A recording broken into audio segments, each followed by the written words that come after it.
హరే కృష్ణ. హరే కృష్ణ భక్తులందరికీ స్వాగతం. ఈరోజు మన ప్రొద్దునే శ్రీమద్ భాగవతం చర్చలోకి.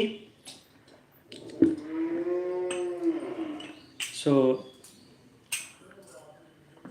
ఈరోజు మనకు కరెంట్ లేదు ఇక్కడ, అందుకనే డోర్ ఓపెన్ చేసి పెట్టాను అనమాట. లైట్ అక్కడ నుంచి న్యాచురల్ లైట్ వస్తుంది. సో మనము కొద్దిగా బ్యాక్గ్రౌండ్ అక్కడ బయట నుంచి ఏమైనా నాయిస్ వస్తే రావచ్చు, అలా ఆవు సౌండ్ వచ్చింది. ఓకే, సో మనం ఇప్పుడు హరే కృష్ణ జయ మధు కీర్తన హరే కృష్ణ కీర్తన చేసుకొని మొదలు పెడతామంట. జయ రాధ మాధవ కుంజ విహారీ గోపీజన వల్లభ గిరివరధారీ. జయ రాధ మాధవ కుంజ విహారీ గోపీజన వల్లభ గిరివరధారీ. జయ రాధ మాధవ కుంజ Vihari గోపీజన Vallabha గిరివరధారీ.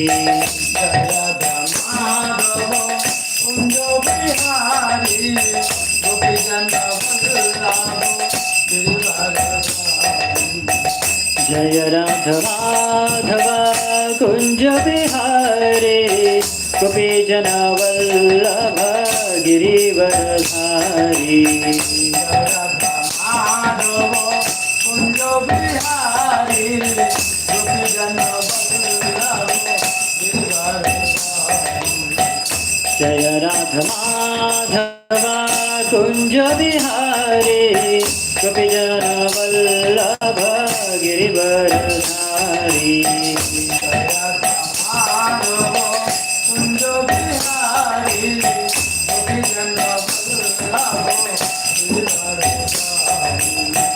యశోదానందన Braj జనరంజన Yamuna తీరవనచారి.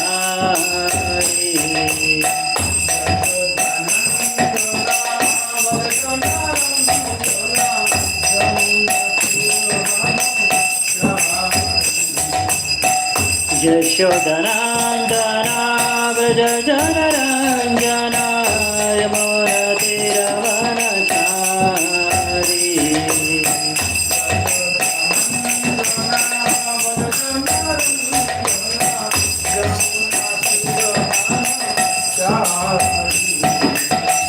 యశోదనందన Braj జనరంజన Yamuna తీరవనచారి.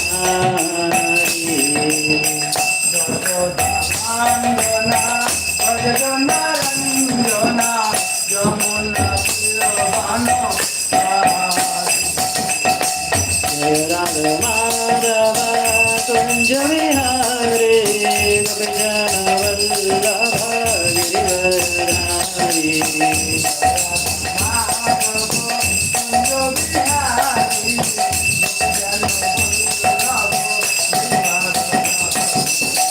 Hare Krishna Krishna Krishna Hare Hare Hare Rama Rama Rama Hare Hare.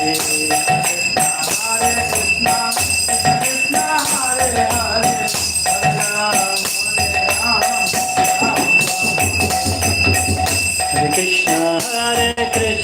Krishna Krishna Hare Hare Hare Rama Rama Hare Hare. Hare Krishna Krishna Krishna Hare Hare Hare Rama Rama Hare Hare. Hare Krishna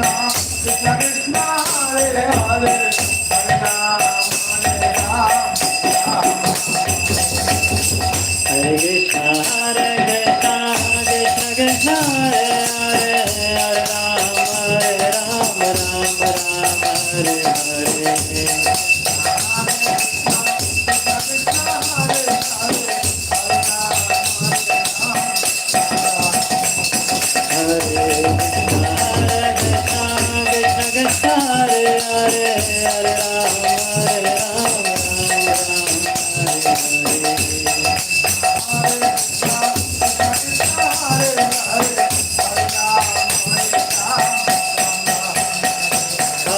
Krishna Hare Hare Hare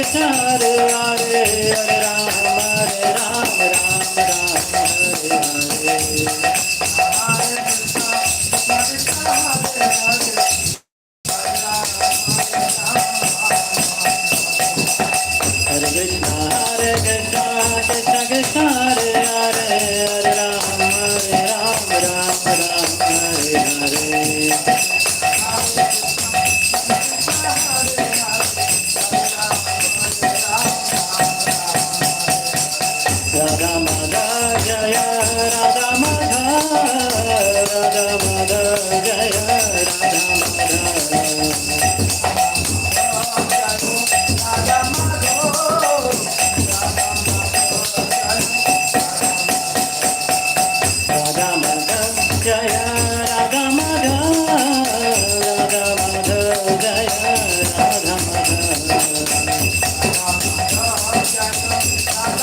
जय श्री श्री राधा माधव की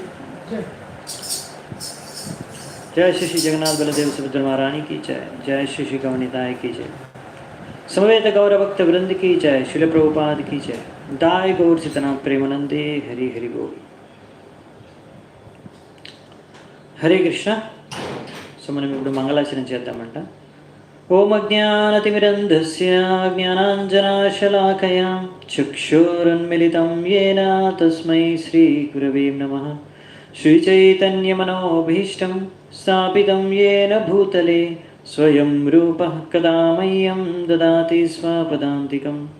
వందేహం శ్రీగురోన్ శ్రీయుతాపదకమలం శ్రీగురూన్ వైష్ణవాంశ श्रीरूपं साग्रजातं सहगण रघुनाथान्वितां तं सजीवं साद्वैतं सावधूतं परिजनसहितं कृष्णचैतन्यदेवं श्रीराधाकृष्णपादान् सहगणललिता श्रीविशाखान्वितांश्च नमा ॐ विष्णुपादाय कृष्णप्रेष्ठाय भूतले श्रीमते भक्तिवेदान्तस्वामिनिति नामिने नमस्ते सारस्वती देवे गौरवाणी प्रचारिणे निर्विशेषशून्यवादी पाश्चात्यदेशतारिणे नमो महावदन्याय कृष्णप्रेमप्रदायते कृष्णाय कृष्णचैतन्यानामिने गौरत्विषे नमः.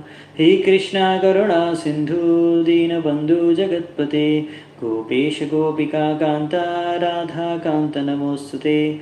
तप्त कांचना गौरांगी राधे वृंदावनेश्वरी वृषभानुसुते देवी प्रणमामि हरिप्रिये. नीलाचल निवासाय नित्याय परमात्मने बलभद्रसुभद्राभ्यां जगन्नाथाय ते नमः. वाञ्छाकल्पतरुभ्यश्च कृपासिन्धुभ्यैव च पतितानां पावनेभ्यो वैष्णवेभ्यो नमो नमः. जय श्री कृष्ण चैतन्य प्रभो नित्यानंद श्री अद्वैता गदाधर श्रीवासादि गौरभक्तवृंद हरे कृष्णा कृष्ण कृष्णा हरे हरे हरे राम राम राम हरे हरे హరే కృష్ణ భక్తులందరికీ నా దండోతనామాలు స్వాగతం మన ఈరోజు భాగవత్ చర్చకి. సో చాలా ధన్యవాదాలండి. నిన్న చాలామంది హెల్ప్ చేశారు, మాకు ఎంతోమంది సహాయం చేశారు మన భక్తులందరూ. రేపటి నుంచి మేము మా కౌ షెడ్ ఏదైతే గోశాల అంత చిన్నభిన్నం అయిపోయిందో దాన్ని మేము రిపేర్ రేపటి నుంచి స్టార్ట్ చేస్తాము. సో దాని వివరాలు మీకు మన వాట్సాప్ గ్రూప్స్లో అప్డేట్ చేస్తాను. Thank you very much. So మనం ఈరోజు 14వ అధ్యాయం నుంచి ఆరంభిద్దామంట. 14వ అధ్యాయము ఇప్పటివరకు మనం 13వ అధ్యాయం వరకు చూసాము. శ్రీమద్ భాగవతం ప్రథమ స్కందంలో 13వ అధ్యాయం వరకు మనము పూర్తి చేశాము మన లాస్ట్ ప్రసంగంలో క్లాస్లో. సో ధృతరాష్ట్రుడు ఇంటిని అంటే గృహాన్ని, ఆ రాజ్మహల్ని త్యాగం చేసి హస్తినాపురాన్ని హిమాలయాల వైపు వెళ్ళిపోయాడు. అక్కడ ఏ విధంగా అతను ముక్తిని మోక్షాన్ని ప్రాప్తించుకున్నాడు అనే విషయాన్ని మనం చర్చించుకున్నాము. నారదుని వాళ్ళు చెప్పేస్తారు యుధిష్ఠిర మహారాజుకి. సో మన క్లాస్ స్టార్ట్ చేసినప్పుడు కరెంట్ లేదు, ఇప్పుడు వచ్చింది, మళ్ళీ వెళ్ళిపోవచ్చు కూడా, రిపేర్ నడుస్తుంది అనమాట. సో కరెంట్ పోతే ప్రాబ్లం లేదు, కానీ నెట్ కూడా ఒక్కొక్కసారి కట్ అవ్వచ్చు, ఎందుకంటే వైఫై లేదు, ఓన్లీ మొబైల్ డేటా ఉంది. అందుకే ఇప్పుడు ఒకసారి చిన్న కట్ అయింది. ఒకవేళ అలా ఏమైనా అయితే మళ్ళీ కొత్త లింక్ స్టార్ట్ చేసి నేను స్టార్ట్ చేస్తాను. అలా అవ్వచ్చు, ఈరోజు కొంచెం ఇన్కన్వీనియన్స్ ఉండొచ్చు, ఈరోజు రేపలా. సో మనం చర్చించుకుంటున్నాము.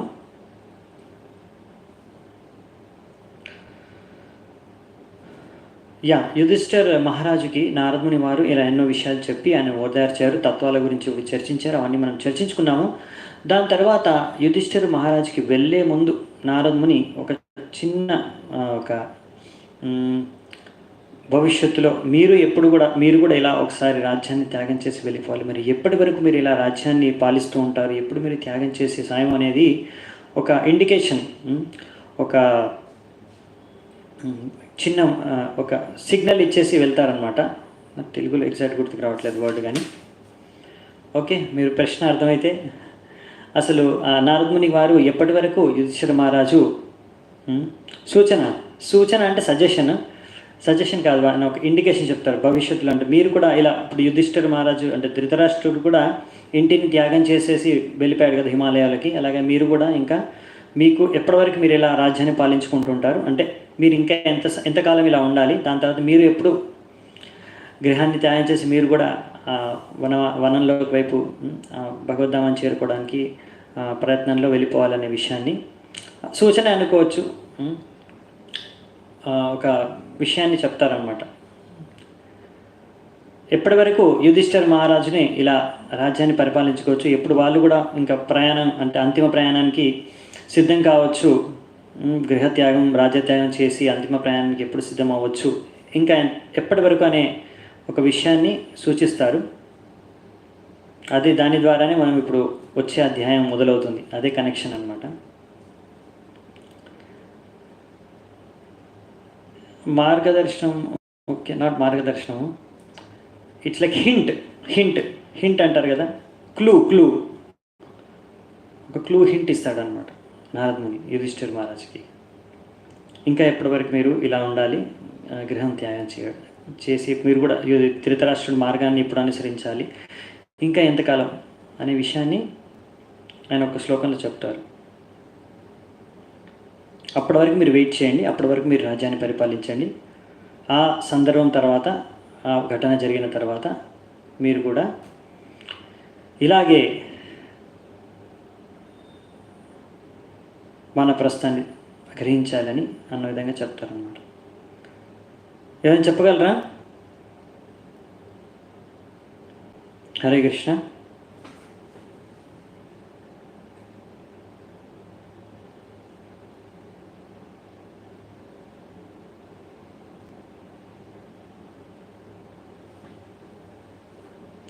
హరే కృష్ణ.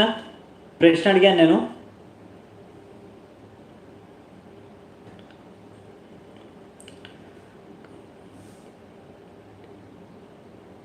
నేనే చెప్పాను మరి. నన్ను చెప్పమంటే నేను చెప్పేస్తాను, లేకపోతే మీరు చెప్తానంటే వెయిట్ చేస్తాను.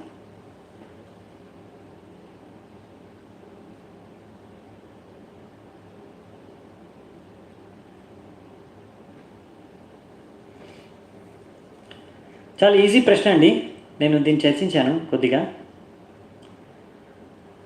ప్రశ్న అండి అది వాట్ ప్రభుజీ అని అడుగుతున్నారు. సో ప్రశ్న అండి,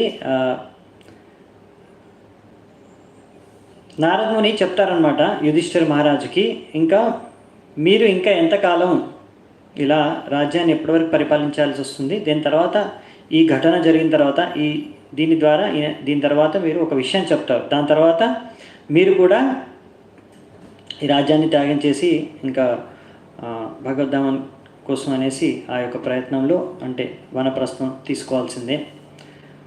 సో అప్పటి వరకు మీరు కూడా వెయిట్ చేయండి, అంతసేపు వరకు ఆ ఘటన జరిగే వరకు వెయిట్ చేయండి అని చెప్తారనమాట. ఓకే, నేనే చెప్తాను. దానికి ఇండికేషన్ కానీ క్లూ కానీ ఇస్తారనమాట. చెప్పేది ఏంటంటే, యుధిష్ఠిర మహారాజ్ అంటారు, నారదుని చెప్తారు యుధిష్ఠిర మహారాజ్కి, ఎప్పటివరకైతే ఇంకా కృష్ణుడు ఈ యొక్క భూమి మీద ఉంటాడో, కృష్ణుడు ఈ లోకం వదిలిన తర్వాత, కరెక్ట్, వేములూరు మాధవి మాతాజీ చెప్పారు, ఎస్ అదే ఆన్సరు. సో కృష్ణుడు ఈ లోకం వదిలేంతవరకు, ఈ లోకం విడిచిపెట్టి భగవద్ధామానికి చేరుకునేంతవరకు మీరు వెయిట్ చేయండి. దాని తర్వాత మీరు కూడా భగవద్ధామానికి వెళ్ళడానికి మీరు కూడా ప్రయత్నాలు అంటే సిద్ధమవ్వండి అన్న విషయంగా ఆ విధంగా చెప్తారు. అంటే ఒక విధంగా ఇప్పుడు తొందరలోనే కృష్ణుడు భగవద్ధామానికి వెళ్ళిపోతున్నాడు, యాక్చువల్లీ వెళ్ళిపోయారు అంటే ఆయన ఇంకా ఆ ఇన్ఫర్మేషన్ మీకు వచ్చే వరకు వెయిట్ చేయండి. ఆ ఇన్ఫర్మేషన్ మీకు విషయాన్ని తెలియగానే భగవంతుడు వెళ్ళిపోయాను అనే విషయాన్ని ఎప్పుడైతే తెలుసుకుంటారో మీరు కూడా ఇంకా గృహత్యాగం రాజత్యాగం చేసి వెళ్ళిపోవాలని ఈ విధంగా. సో అదే ఈరోజు ఒక అధ్యాయం అండి. సో మనం ఇంకా తొందరగా వెళ్దామంట, లేకపోతే ఇంకా సమయం పోతుంది. సో అధ్యాయం వచ్చేసి ఈరోజు 14వ అధ్యాయము, కృష్ణుడు భగవద్ధామానికి వెళ్ళిపోతాడు అనే విషయాన్ని ఇప్పుడు ఇక్కడ ఆ విషయాన్ని అంటే భగవద్ధామానికి వెళ్ళిపోయే విషయాన్ని చర్చించుకోరు. ఆ విషయాన్ని యుధిష్ఠిర మహారాజ్కి ఎన్నో సంకేతాల రూపంలో, శకునాల రూపంలో ఆయన తెలుసుకుంటాడు. ఆ శకునాలు ఏవి వీటిని సూచిస్తున్నాయి, కృష్ణుడు భగవద్ధామానికి వెళ్ళిపోయాడనే విషయాన్ని సూచించి ఎన్నో శకునాలు, అపశకునాలు చెప్పాలంటే అపశకునాలు ఆయన చూస్తాడు, ఎన్నో సంకేతాలు ఆయనకు కనిపిస్తాయి, ఆయన అనుభవిస్తాడు స్వయంగా. సో ఆ విషయాలు చెడు సంకేతాలే కానీ ఆ యొక్క అపశకునాలే కానీ అవి ఇక్కడ చూస్తాడు యుధిష్ఠిర మహారాజు. దాని ద్వారా ఆయన అర్థం చేసుకుంటాడు, ఒక విధంగా చెప్పాలంటే గెస్ చేస్తాడు, ఊహిస్తాడు, ఇదే అయి ఉండొచ్చు, కృష్ణుడు భగవద్ధామానికి వెళ్ళిపోయి ఉండొచ్చు అని ఊహిస్తాడు అన్నమాట. అది ముఖ్య ఉద్దేశం ఈ యొక్క అంటే ముఖ్య చర్చ ఈ యొక్క అధ్యాయంలో. మరి ఎందుకు అలా జరుగుతుంది ఏందనే విషయాన్ని, అసలు ఏం సంకేతాలు అవి, అపశకునాలు ఏంటి యుధిష్ఠిర మహారాజు చూసేవి అనే విషయాన్ని మనం ఈరోజు చర్చించుకుందాము. వీటి ద్వారా మనం ఎన్నో విషయాలు నేర్చుకోవచ్చు, మనం నిజ జీవితంలో కూడా ఉద్భవించుకోవడానికి, అర్థం చేసుకోవడానికి. సో మనం మొదలు పెడతామంట మొదటి శ్లోకం నుంచి. ఇప్పుడు ఈ విషయాలన్నీ సూత గోస్వామి శౌనకాది ఋషులకు చెప్తున్నారు, అలాగే మొదలవుతుంది ఈ అధ్యాయం కూడా. సూత ఉవాచ సంప్రస్థితే ద్వారకాయాం జిష్ణౌ బంధుదిదృక్షయా జ్ఞాతుం చ పుణ్యశ్లోకస్య కృష్ణస్య చ విచేష్టితం.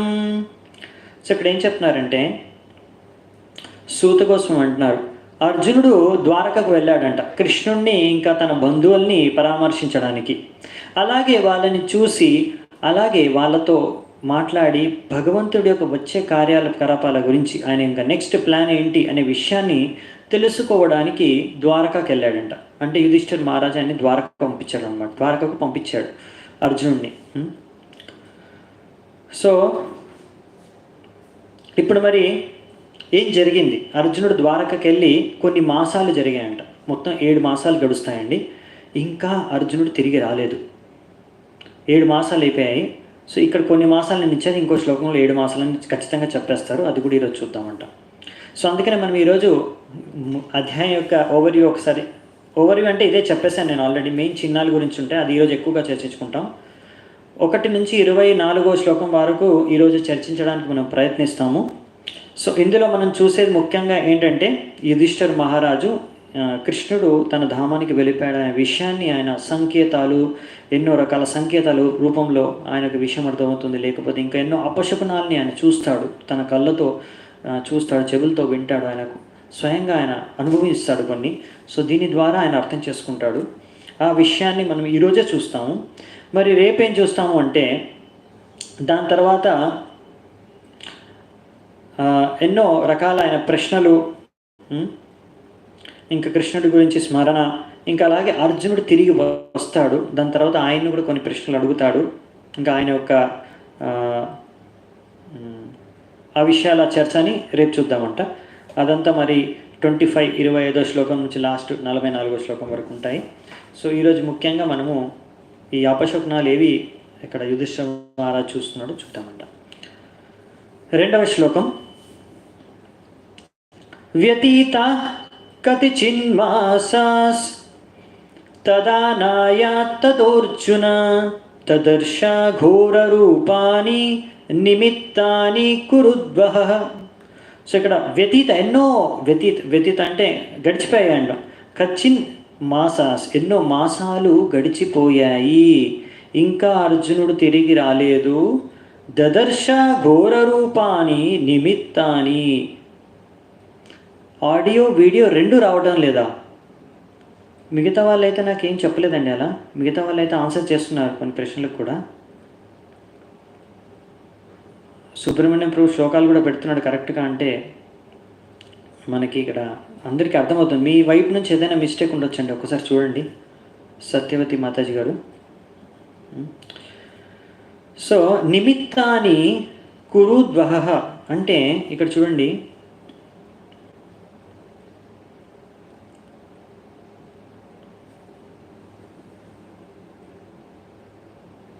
నా వైపు నుంచి నెట్ అయితే బాగానే ఉంది, డేటా క్లియర్గా వస్తుందండి, నా వైపు నుంచి క్లియర్గా ఉంది. సో దానికి కంటిన్యూ అవుతున్నాను నేను. సో నిమిత్తాని కురుద్వః అంటే ఇక్కడ చూడండి, ఇది నిమిత్త శాస్త్రం అనమాట. ఇది ఒక శాస్త్రము. మనకు వేదిక శాస్త్రాల్లో ఒక్కొక్క శాస్త్రంలో ఒక్కొక్క విషయాన్ని చర్చించుకుంటాం. ఇప్పుడు మన భాగవత్ ధర్మం, ఇక్కడ మన భాగవత్ ధర్మం గురించి శ్రీమద్ భాగవతంలో, మన సనాతన ధర్మం గురించి, భాగవత్ ధర్మం గురించి, భక్తి గురించి, భగవంతుడి గురించి, భక్తుల చరిత్ర గురించి ఇవన్నీ ఇక్కడ మనం చర్చించుకుంటాం. అలాగే కొన్ని శాస్త్రాల్లో, వేదిక శాస్త్రాల్లో కొన్ని విషయాలు చర్చించుకుంటాం.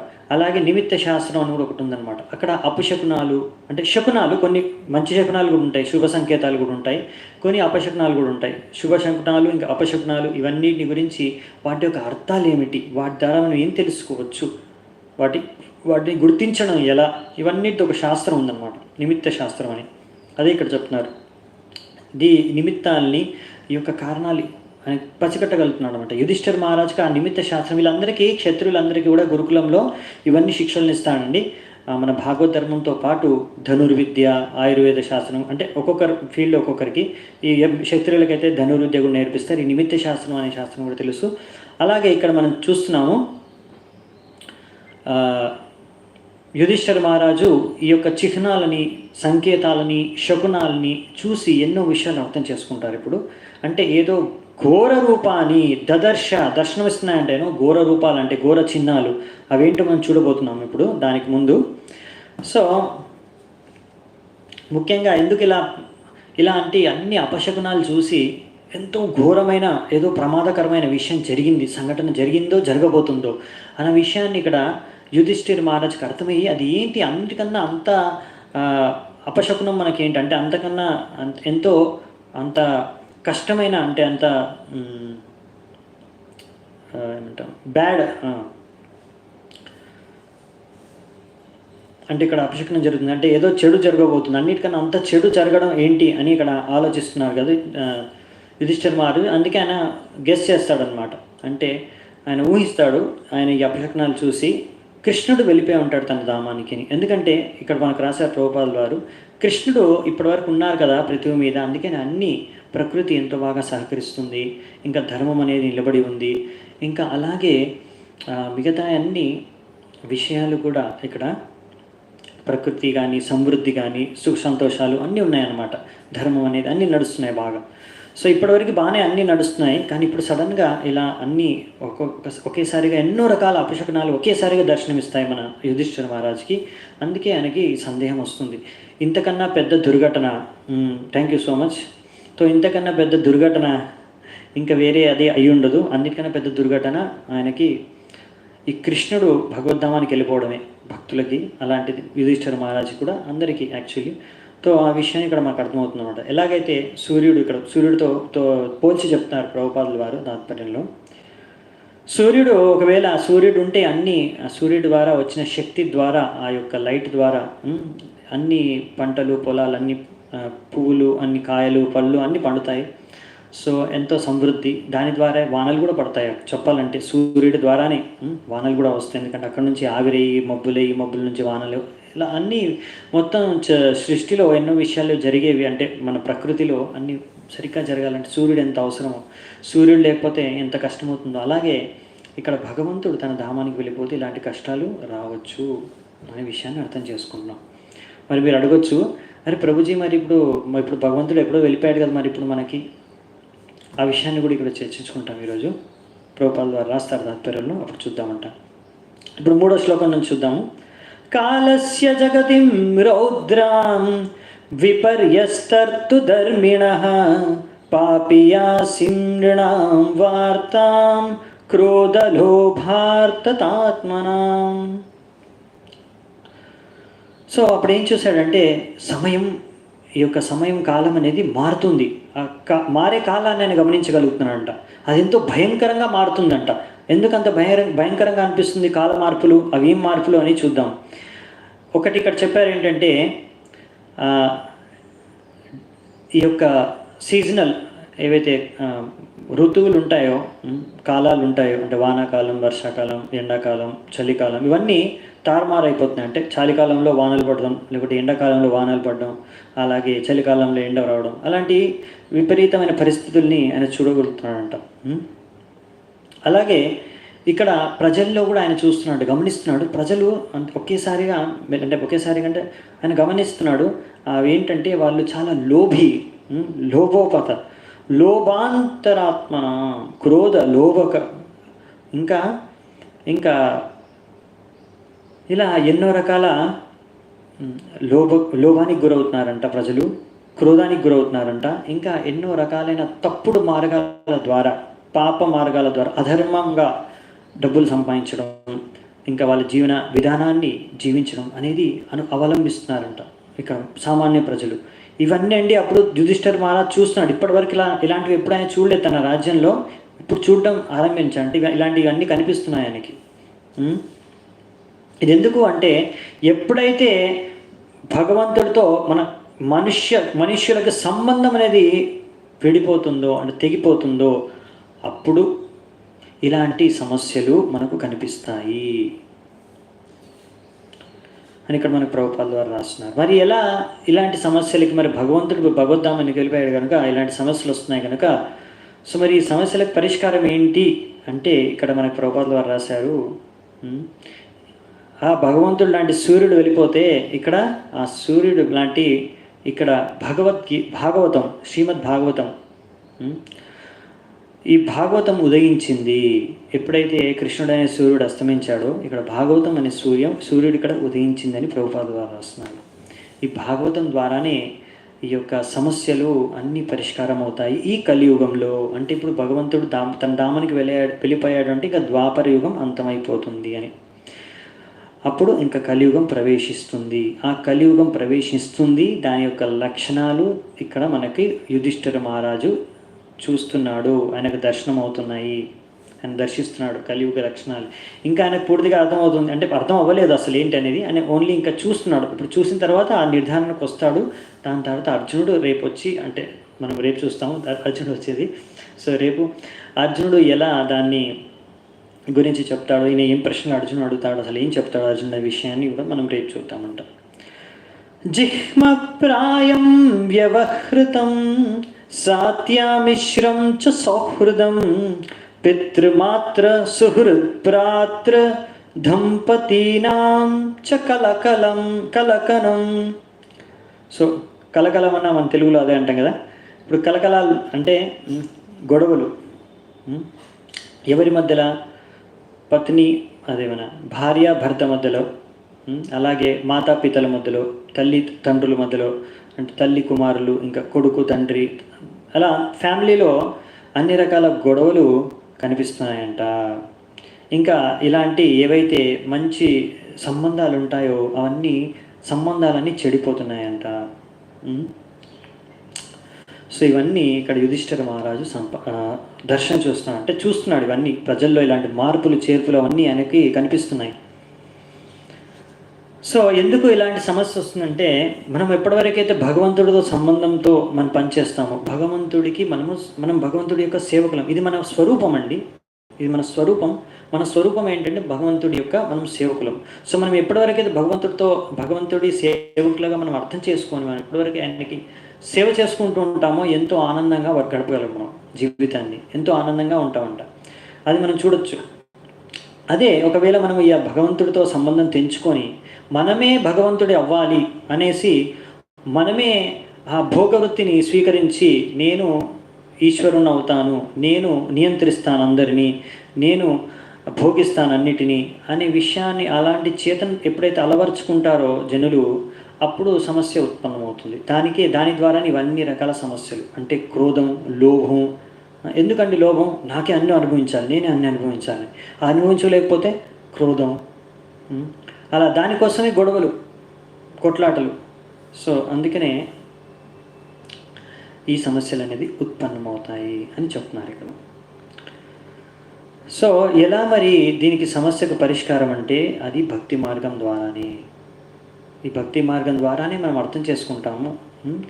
జీవేర స్వరూపోయ్ కృష్ణేర నిత్య దాస్, మనం కృష్ణుడి యొక్క నిత్య దాసులం అనే విషయాన్ని అర్థం చేసుకోవాలి. ఇది మన స్వరూపం అండి. మనం ఇది ఎప్పుడైతే అర్థం చేసుకుంటామో అప్పుడు దాని ద్వారా మనం ఆనందాన్ని, సుఖాన్ని పొందొచ్చు అనమాట, అసలైన ఆధ్యాత్మిక ఆనందాన్ని. సో అందుకనే ప్రభుపాద వారు ఒక దగ్గర రాస్తారు, అన్నిటికన్నా చాలా మాయ యొక్క బ్రహ్మాస్త్రం ఏంటి అంటే, మాయకు కూడా ఒక బ్రహ్మాస్త్రం ఉంటుందంట. బ్రహ్మాస్త్రం ఏంటంటే మాయావాదం. ఆ మాయావాదంలో ఏముంటుందంటే, మాయావాదం కానీ నిరాకారవాదం కానీ ఎవరైతే శంకరాచార్యులు ప్రచారం చేశారో అది. సో అందులో దాని ద్వారా ఏంటంటే వాళ్ళు ఏం చెప్తారంటే, మీరు ఆ భగవంతుడిని కానీ, అంటే ఆ భగవంతుడి రూపం ద్వారా ఏదైనా సరే ఏ విధంగా అయినా భగవంతుడిని ధ్యానించుకోవడం, ఆ బ్రహ్మజ్యోతిలో లీనమైపోవడం, దాని ద్వారా భగవంతుడి శక్తి అంతా మీకు వచ్చేస్తుంది, లేకపోతే మీరే భగవంతుడు అయిపోతారు. ఆ విధంగా ప్రచారం చేస్తూ ఉంటారు చాలామంది. దాని ద్వారా చాలామంది అనుకుంటారు, నేను ఈ భగవంతుడిని పూజిస్తే నాకు ఈ శక్తి వచ్చేస్తుంది, భగవంతుడి శక్తి నాలోకి, లేకపోతే నేను భగవంతుడిని అయిపోతాను. అలాంటి పిచ్చి పిచ్చి సిద్ధాంతాలు, అలాంటి పిచ్చి పిచ్చి ఆలోచనలతో కొంతమంది కూడా భగవంతుడిని ఆరాధించుకుంటారు. అలాంటి సిద్ధాంతం ప్రకారం అది మాయవాద సిద్ధాంతం, లేకుంటే నిరాకారవాదం. సో మనది ఆ సిద్ధాంతం కాదండి. మనము భగవంతుడిని సేవ చేసుకోవడానికి నిస్వార్థపూరితంగా, ఏమాత్రం అన్యాభిలాషిత శూన్యం, ఏమాత్రం వేరే అభిలాష లేకుండా ఒకటే అభిలాష, భగవంతుడి సంతృప్తి కోసం. దాని ద్వారా మనం ఆధ్యాత్మిక ఆనందాన్ని అనుభవిస్తామని అర్థం చేసుకోండి. సో ఇది అన్నమాట. ఇలాంటి చేతనతో ఎప్పుడు మనం భక్తి చేసుకుంటామో అప్పుడు అసలైన ఆనందాన్ని అనుభవించగలము అని ఇక్కడ విషయాన్ని చెప్తున్నారు. ఇప్పుడు అందుకనే ఎప్పుడైతే ఇలాంటి చేతన ఉండదో అప్పుడు సమస్యలు అనేవి ఉత్పన్నమవుతాయి. ఆ చేతన ఎలా తెలుస్తుంది అంటే శ్రీమద్ భాగవతం చదువుకొని దాన్ని మన జీవితంలో ఆచరించుకొని. ఇప్పుడు 5వ శ్లోకానికి వెళ్దామంట. నిమిత్తాన్యత్యరిష్టాని కాలే త్వనుగతే నృణాం లోభాద్య ధర్మ ప్రకృతిం దృష్ట్వో వాచానుజం నృపః. ఇక్కడ ఏం చెప్తున్నారంటే, సో ఇలా ఎంతో క్రోధానికి, లోభానికి, అహంకారానికి గురైపోతున్నారు ప్రజలు. ఇవన్నీ చూసి యుధిష్ఠిర మహారాజు తన యొక్క భ్రాత అనుజుడైన భీమసేనుడితో ఇలా వాక్యాలు అనసాగాడు. ఏం మాట్లాడుతున్నాడు భీమసేనుడితో ఏం అనబోతున్నాడు అనే విషయాన్ని మనము వచ్చే శ్లోకం నుంచి చూస్తున్నాం అన్నమాట.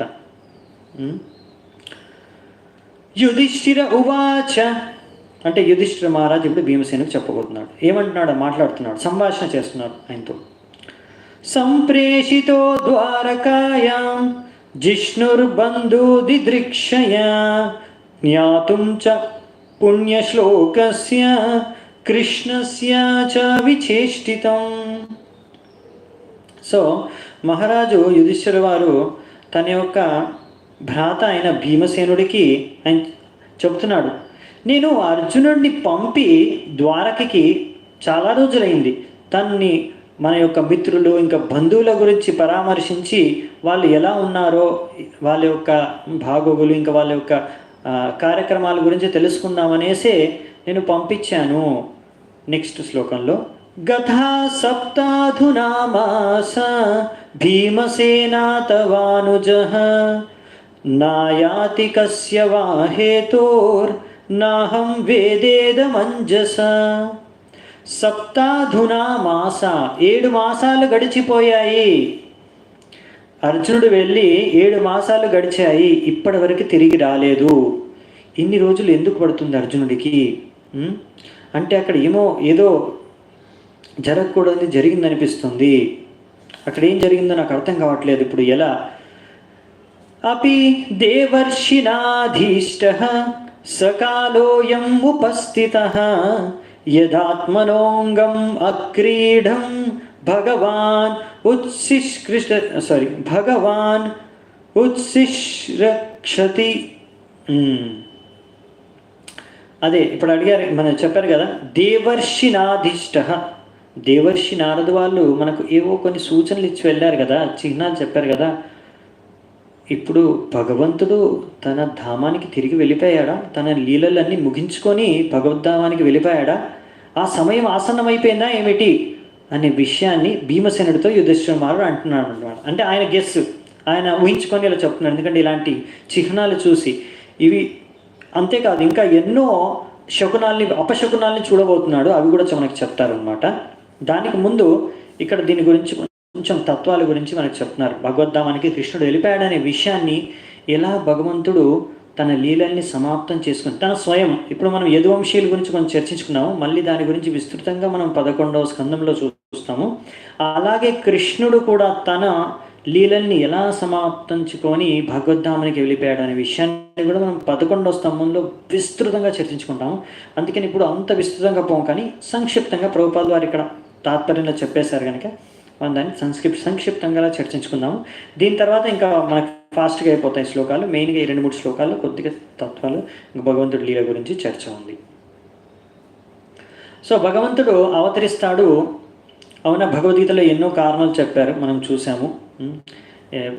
ధర్మాన్ని స్థాపించడం కోసం, అసురుల్ని చంపడం కోసం, భక్తుల్ని రక్షించడం కోసం, ఇంకా ఎన్నో విషయాలు కూడా చెప్పారు. ఈ సృష్టిని సృష్టించడం కోసం, ఇంకా పాలించడం కోసం, సంహరించడం కోసం, ఇంకా ఇలా ఎన్నో కార్యాలు భగవంతుడు చేసేవన్నీ మనకు భగవద్గీతలో చెప్పారు. కానీ ఇక్కడ మనం చూస్తాము కృష్ణుడు నుంచి ఎన్నో అవతారాలు వస్తాయి. ఒక్కొక్క అవతారం ఒక్కొక్క కార్యం చేస్తుందండి. ప్రతి ఒక్క కార్యం కృష్ణుడు స్వయంగా చేయడు. అవునా? మనం ఈ విషయాన్ని మనం ముందు కూడా 3వ అధ్యాయం 2వ అధ్యాయంలో భాగవతంలో చర్చించుకున్నాం. ఎన్నో అవతారాలు ఉంటాయి, అందులో పురుష అవతారాలు ఉంటాయి. అవి సృష్టికి కారణం, సృష్టిని, పాలనకి, సంహారానికి అవి చూసుకుంటాయి. 3 పురుష అవతారాలు మొత్తం భౌతిక సృష్టిని. అలాగే ఎన్నో లీలావతారాలు, ఎన్నో గుణావతారాలు, అవన్నీ కూడా ఎన్నో కార్యాలు. ఒక్కొక్క లీలావతారానికి ఒక్కొక్క ప్రత్యేక విశేష కార్యక్రమం, అంటే విశేష కర్తవ్యం ఉంటుంది. అంటే దాన్ని నెరవేర్చడానికి ఆ అవతారం తీసుకుంటారు భగవంతుడు. సో ఎన్నో అవతారాల ద్వారా ఆయన ఇవన్నీ విషయాలు ఏవైతే భగవద్గీతలో చెప్పాడో అవన్నీ చేస్తాడనమాట. కానీ కృష్ణుడు మాత్రం ముఖ్యంగా ఆయన అసలు కృష్ణుడు ఎలా ఉంటాడు, ఏం చేస్తాడు భగవద్ధామంలో అనేది, బృందావనంలో ఎలాంటి కృష్ణుడు ఉంటాడో అదే అనమాట. అది అసలు కృష్ణుడు అసలు ఏమి అస్త్రశస్త్రాలతో యుద్ధాలు చేయడం, ఇంకా సృష్టించడం, సంహరించడం, ఆసురుల్ని బాధించడం యుద్ధాల్లో, ఇవన్నీ ఎక్కువగా కృష్ణుడు పారాయణ అనమాట. భగవద్ధామాలు ఇవేమి ఉండవు. భగవద్ధామాల్లో ఆయన తన భక్తులతో ఎన్నో రసరాజు ఆయన. అవునా? సో 5 ముఖ్య రసాలతో ఆయన భక్తులతో వివిధ రకాలుగా ఆదరణ ప్రదానం చేసుకుంటూ లీలలు చేస్తూ ఉంటాడు అనమాట. అది మనం బృందావనంలో దాన్ని ఒక శాంపుల్ టీజర్ చూపిస్తారు మనకి. బృందావనంలో కొన్ని సంవత్సరాలు ఎప్పుడైతే బాల్యావస్థలో కృష్ణుడు ఉంటాడో అప్పుడు ఎన్నో లీలలు చేస్తాడు బృందావనంలో. అలా గోలోక బృందావనంలో కూడా, ఆధ్యాత్మిక ప్రపంచంలో కూడా భగవంతుడు ఎన్నో లీలలు చేస్తూ ఉంటాడు అనమాట. ఇంకా మిగతా లీలలన్నీ చూస్తాం కదా భగవంతుడివి. ఇలాంటి యుద్ధాలు చేసి ఇక్కడ హస్తినాపురంలో రాజ్యాలు నడిపించి ఇంకా ఎన్నో రకాల కార్యాలు ఇంకా ధర్మాన్ని స్థాపించడం, ఇలా యుధిష్ఠిర మహారాజుని రాజుగా, ఇవన్నీ కూడా కృష్ణుడే చేస్తున్నాడు. కానీ కృష్ణుడిలో అన్ని అవతారాలు ఉంటాయి, ఎందుకంటే కృష్ణుడి నుంచి అన్ని అవతారాలు వస్తాయి కదా. కృష్ణుడిలో ఉన్న వేరు అవతారాలు ఆ కార్యాన్ని నిర్వర్తిస్తాయి అన్నమాట. ఆ విధంగా ఒకటే కృష్ణుడు అన్ని చోట్ల ఉన్న వేరే కృష్ణుడు కాకుండా అందులో ముఖ్యంగా కృష్ణుడు స్వయంగా తను చేసే కార్యాలు ఏంటంటే బృందావనంలో ఉండేవి. కానీ మిగతా కార్యాలు ఏవైతే మీరు హస్తినాపురంలో, ముఖ్యంగా ఇప్పుడు ఈ హస్తినాపురంలో మరియు ద్వారకాలో ఇంకా మథురలో చేసేవన్నీ చాలా మటుకు ఆయన యొక్క అవతారాలు ఆయనలోంచే చేస్తాయన్నమాట. ఈ విషయాన్ని కొంత తత్వరూపంలో అర్థం చేసుకోవడానికి ట్రై చేద్దాం. అది ప్రభుపాద ద్వారా రాశారు ఇక్కడ. సో అది మీరు చూస్తే సంకర్షణ, వాసుదేవ, ప్రద్యుమ్న, అనిరుద్ధ, నారాయణ, వీళ్ళందరి ద్వారా ఎన్నో అవతారాలు వస్తాయి భగవంతుడి. అవన్నీ ద్వారా భగవంతుడు అన్ని కార్యాలు చేస్తూ ఉంటారు. అలాగే కృష్ణుడితో మాత్రం స్వయంగా మనం ముందు కూడా చర్చించుకున్నాం అనుకుంటా. బ్రహ్మదేవుడి ఒక్క రోజులో ఒక్కసారి మాత్రమే ఆయన స్వయంగా ఆవిర్భవిస్తాడు ఈ యొక్క లోకానికి. అది మన ఈ యొక్క ద్వాపరయుగంలో. మరియు కృష్ణుడు ఉన్నప్పుడు ఆయనతో పాటు అన్ని అవతారాలు ఆయనతో పాటే ఉంటాయి. సో ఆ విషయమే ఇక్కడ చూసాము. అలాగే విరాట్ రూపం కూడా, ఇది కూడా మనం చెప్పుకున్నాం కదా, ఇది ఓన్లీ భౌతిక ప్రపంచంలోనే, ఆధ్యాత్మిక ప్రపంచంలో ఉండదు. సో కృష్ణుడు వెళ్ళిపోయినప్పుడు ఈ విరాట్ రూపాన్ని ఇక్కడే వదిలేసి వెళ్ళిపోతాడు అనమాట. అలాగే కృష్ణుడు ఈ భౌతిక ప్రపంచంలో లీలలు ముగించుకొని సమాప్తం చేసుకొని భగవద్ధామానికి వెళ్ళిపోయేటప్పుడు కూడా ఆయన ఒక భౌతిక శరీరాన్ని వదిలేస్తాడనమాట ఇక్కడ. ఎందుకు అంటే అది ప్రకృతి నియమం ప్రకారం. ఇంకా ఎంతోమంది నాస్తులకు అంటే ఆయన అలాంటి కొంతమంది నాస్తులు ఎవరైతే ఆయన్ని సాధారణ పురుషుడని నమ్ముతాడో అలాంటి వాళ్ళ కోసం. సో భగవంతుడు ఎవరు ఎలాంటి నమ్మకాన్ని పెంపొందించుకుంటారో దాన్ని వాళ్ళు బలపరేస్తుంటాడు భగవంతుడు వాటిని. సో అందుకనే నాస్తికులు కూడా భగవంతుడు లేడు అనే విషయం వాళ్ళకి అంత నమ్మకాన్ని కల్పించేది. ఆ యొక్క దృఢ విశ్వాసాన్ని వాళ్ళకి ఎలా కలుగుతుందంటే భగవంతుడే దానికి కూడా సహాయం చేస్తాడనమాట. అంటే మనం ఎలా కోరుకుంటే ఆ కోరికలు నెరవేర్చడానికి భగవంతుడు సహాయం చేస్తాడు అలాగా. సో కొంతమంది అలాంటి నాస్తికులు ఎవరైతే భగవంతుడు సాధారణ పురుషుడే, మనలాగే, అతను సాధారణ శరీరమే ఉంది, అలాంటి వాళ్ళకి భగవంతుడు ఇలా లీల సమాప్తం చేసుకునే సమయంలో ఇలాంటి లీల చేసి వెళ్ళిపోతాడు. కానీ మన భక్తులందరూ అర్థం చేసుకోవచ్చు ఈ లీల ఎలా సమాప్తం అవుతుందో మీకు తెలుసు అనుకుంటాను. భగవంతుడు కృష్ణుడు ఒక చెట్టు కింద కూర్చొని ఉంటాడు. అప్పుడు ఒక హంటర్, ఒక షికారి, వేటగాడు, అతను ఒక బాణంతో వేటాడుతుంటాడు. అతనికి కృష్ణుడి యొక్క వేలు ఆయనకేదో వేరే వింత వస్తువుగా కనిపిస్తుంది.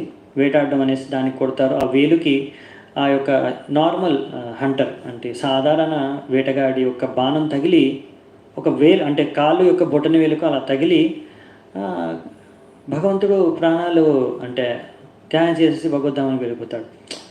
మీరు చూస్తే కురుక్షేత్ర యుద్ధంలో ఎన్నో బాణాలు మీరు లెక్క పెట్టుకుంటే అక్కడ లెక్క కూడా ఇచ్చారన్నమాట మహాభారతంలో. భీష్ముడు ఎప్పుడైతే బాణాలు కొట్టాడు కృష్ణుడికి 200-300 బాణాలు తగిలాయంట కృష్ణుడికి. సో అన్ని భీష్ముడు బాణాలు తగిలినప్పుడు ఏం అవ్వలేదు కృష్ణుడికి.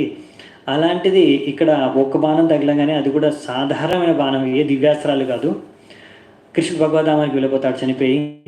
అలా స్టోరీ నమ్మేస్తారు జనాలు. అలా నమ్మే వాళ్ళ కోసం కృష్ణుడు అలాంటి లీల చేస్తాడనమాట. దాని ద్వారా మనం అర్థం చేసుకోవచ్చు భగవంతుడు లీల చేసేదాన్ని బట్టి అర్థం చేసుకోవచ్చు ఇది ఎవరి కోసం ఎందుకోసం చేస్తున్నారని. సో మన భక్తులందరూ ఈ విషయాన్ని అర్థం చేసుకోవచ్చు. ఈ విషయాలు ఇంకా ఎందుకు ఎవరు ఏంటి అనే విషయాలు, ఎందుకు అలా జరిగిందనే విషయం కూడా చాలా పెద్ద హిస్టరీ ఉంది. సో అవన్నీ మనం తర్వాత మళ్ళీ ఆ సందర్భం వచ్చినప్పుడు చూసుకుందామంట. సో ఒకవేళ ఎక్కడైనా తాత్పర్యాలు వస్తే అప్పుడు చర్చించుకుందాము. సో అందుకనే ఇక్కడ భగవంతుడు కూడా అలా ఒక శరీరాన్ని వదిలిపెట్టి వెళ్ళిపోతుంది. భగవంతుడికి ఏంటండి అన్నీ ఆయన నుంచే వచ్చింది. భౌతికమైన, ఆధ్యాత్మికమైన అన్ని సృష్టిలు, అన్ని జగత్తులు, ప్రపంచాలు, శరీరాలు, వస్తువులు, ధాతువులు అన్నీ భగవంతుడి నుంచే సృష్టి అయ్యాయి. కాబట్టి ఎలాగైతే నాకు ప్రభుపాద ద్వారా ఒక దగ్గర ఉదాహరణ కూడా ఇస్తుంటారు. అవునా, ఎలక్ట్రిసిటీ ఉంటుంది కదా, కరెంటు ద్వారా మీరు నీటిని వేడి కూడా చేసుకోవచ్చు, నీటిని చల్లగా కూడా చేయవచ్చు, ఎలాగైనా మార్చుకోవచ్చు. అలాగే కృష్ణుడు మెటీరియల్ భౌతికాన్ని ఆధ్యాత్మికంగా మార్చేయచ్చు, ఆధ్యాత్మికతని విషయాన్ని, వస్తువుని భౌతికంగా కూడా మార్చేయచ్చు. అలాంటి శక్తి ఆయనకు ఉంది, ఎందుకంటే రెండింటిని సృష్టించింది ఆయనే.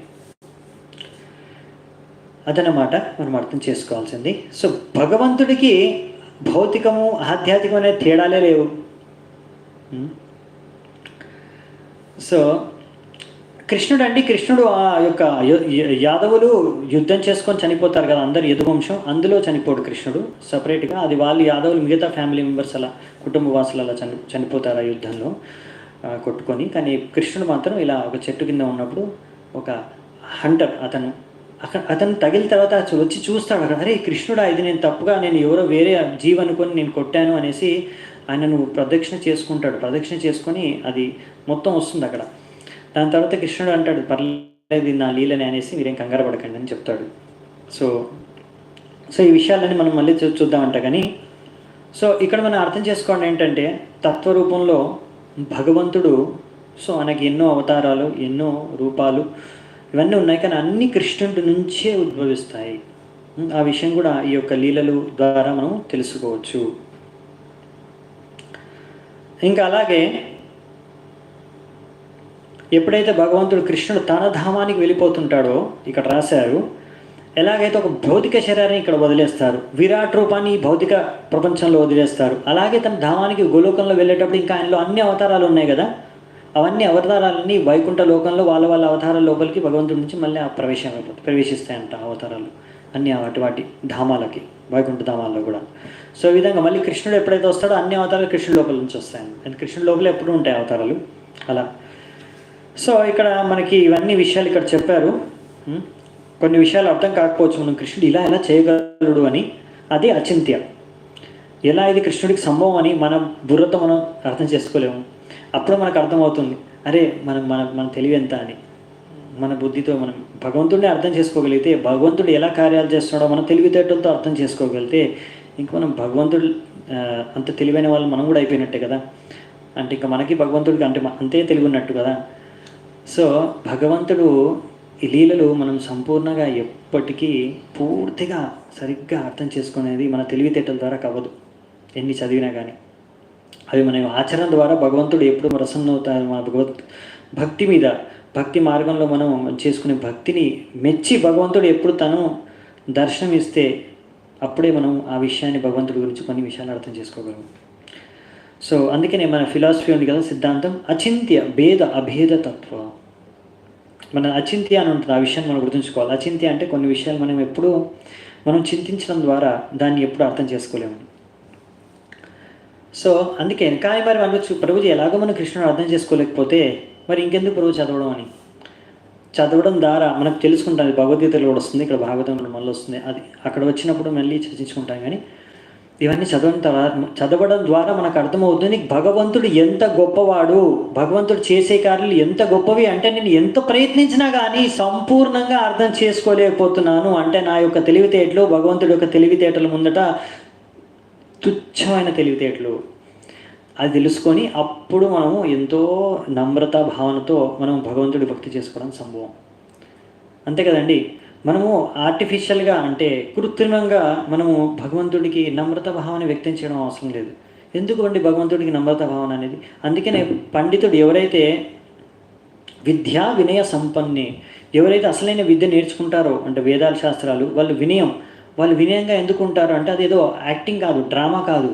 వాళ్ళు నిజంగా చదువుకున్నారు, వాళ్ళు అర్థం చేసుకున్నారు వేదాలు, భగవంతుడిని అర్థం చేసుకోవడానికి పూర్తిగా సంపూర్ణంగా ప్రయత్నించిన తర్వాత వాళ్ళకి అర్థమైంది ఏంటంటే నా యొక్క తెలివితేటలు చాలా తక్కువ, దాంతో నేను భగవంతుడిని సంపూర్ణంగా అర్థం చేసుకోలేను, భగవంతుడు అనంతం, అందుకనే భగవంతుడు కృప తెలిస్తేనే నేను అర్థం చేసుకోగలనని ఆ వినయం అనేది సహజంగా ఆ యొక్క పాండిత్యం వలన వస్తుందన్నమాట.